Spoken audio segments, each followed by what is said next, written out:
हनुमान जी से संबंधित सभी स्तोत्र, हनुमान चालीसा, सुंदरकांड, बजरंग बाण और हनुमान बाहु की उपयोगिता जो है वो समय के हिसाब से अलग अलग होती है। ये थोड़ा सा आजकल ट्रेंडिंग में भी है। अभी कई रील्स में हम लोग सुनने को आता है, बजरंग बाण जो है वो विशेष तौर पर सुनने को आता है। क्या है इनकी अलग अलग उपयोगिता? सुंदरकांड से शुरू करते हैं। सुंदरकांड एक कांड है, पूरा अध्याय है रामचरितमानस रामायण जी में, जो हनुमान जी की उपलब्धियां हैं और उतना वो चरित्र है रामायण जी के अंदर, वो पूरा वर्णन करता है। आपको घर में नेगेटिविटी लग रही है, आप सुंदरकांड रखिए, बरसों से पुरानी भी नेगेटिविटी वहां से खत्म हो जाएगी। आपको सुख शांति और संतोष कमी लग रही है, आपको ऐसा लग रहा है सब कुछ है पर कुछ कमी है, तो भी आप सुंदरकांड का वर्णन करें तो आप एक सेल्वेशन की तरफ जाते हैं। मोक्ष प्रदान कर सकता है सुंदरकांड, अगर हम उसे अच्छे से समझे तो। आपको लग रहा है मैंने कुछ पाप करा, इस पाप का मुझे प्रायश्चित करना है, मैं हनुमान जी को बहुत मानता हूँ, आप जब सुंदरकांड करें। ठीक है। बजरंग बाण की बात करें तो बजरंग बाण है एक कसम की तरह काम करता है। कोई बहुत बड़ी विपदा आ पड़ी और कोई ऐसी चीज है जो हमको चाहिए ही चाहिए, भगवान से हम जिद कर रहे हैं कि भाई भगवान आप हमारे इष्ट हैं, आप हनुमान जी हमको ये चीज दिलाएं, तब हम बजरंग बाण का पाठ करें।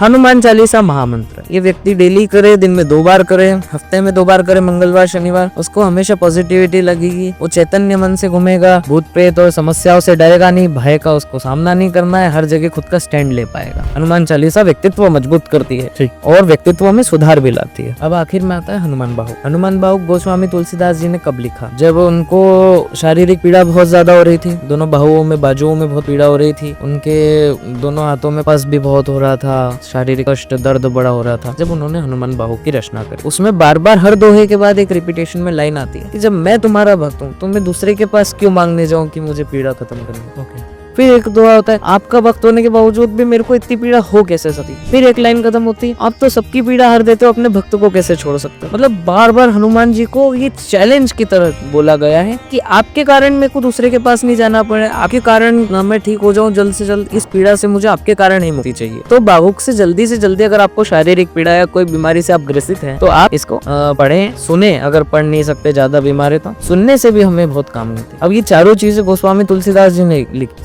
सुंदरकांड भी, अपना रामचरितमानस में सुंदरकांड है वो, हनुमान चालीसा, बजरंग बाण, हनुमान बाहु, सब गोस्वामी तुलसीदास जी ने लिखे, पर वक्त और उपयोगिता के हिसाब से अलग अलग जगह गोस्वामी तुलसीदास तो जब बंधन में था, जब हमने हनुमान चालीसा लिखी, बंधन मुक्त हो गए।